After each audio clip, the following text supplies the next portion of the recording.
Hello दोस्तों, उम्मीद है आप सब बढ़िया होंगे और बेहतर महसूस कर रहे होंगे। हम लोग पढ़ रहे हैं यूपी टेट सीटेट सिलेबस और यूपी टेट सीटेट सिलेबस में हम लोग पढ़ रहे हैं पर्यावरण अध्ययन। और आज हम लोग पर्यावरण अध्ययन के टॉपिक में देखेंगे अम्ल वर्षा, एसिड रेन। तो आप इसको पढ़ने समझने के साथ साथ इसका नोट्स भी अवश्य बनाइएगा ताकि एग्ज़ाम से पहले आप अच्छे से रिविज़न कर पाएँ। तो कह रहा है अम्ल वर्षा क्या है। तो जब वर्षा के जल में अम्लों की मात्रा बढ़ जाती है तो इसे अम्ल वर्षा के नाम से जाना जाता है।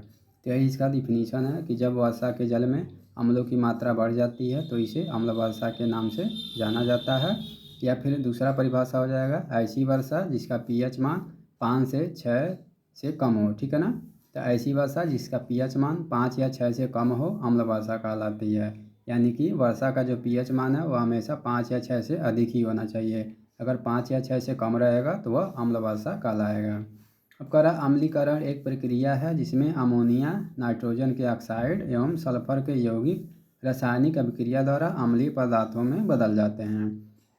तो आखिर में अम्ल वर्षा कैसे होती है। तो अम्लीकरण जो है वर्षा के जल में अम्लीकरण एक प्रक्रिया होती है जिसमें अमोनिया, नाइट्रोजन के ऑक्साइड एवं सल्फर के यौगिक रासायनिक अभिक्रिया द्वारा अम्लीय पदार्थों में बदलकर जल में घुल जाते हैं। ठीक है। और वर्षा के जल में अम्लों की उपस्थिति को ही अम्ल वर्षा कहते हैं। इसको भी आप देख लीजिएगा अच्छे से। इसके बाद हम देखते हैं हम लोग गंगा प्रदूषण। तो गंगा प्रदूषण में कह रहा है भारत सरकार ने गंगा नदी को शुद्ध करने के लिए 1985 ईस्वी में केंद्रीय गंगा प्राधिकरण यानी सेंट्रल गंगा अथॉरिटी CGA का गठन किया। साथ ही इसी वर्ष में गंगा एक्शन प्लान GAP की शुरुआत की गई।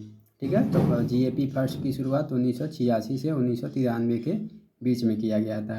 तो गंगा नदी जो है आपको सभी को पता है कि वह शुरू से ही मानवीय क्रियाओं द्वारा प्रदूषित होती जा रही है। इसी को ध्यान में रखते हुए भारत सरकार ने गंगा नदी को शुद्ध करने के लिए 1985 ईस्वी में केंद्रीय गंगा प्राधिकरण यानी सेंट्रल गंगा अथॉरिटी CGA का गठन किया और इसी वर्ष में गंगा एक्शन प्लान लाया है। ठीक है।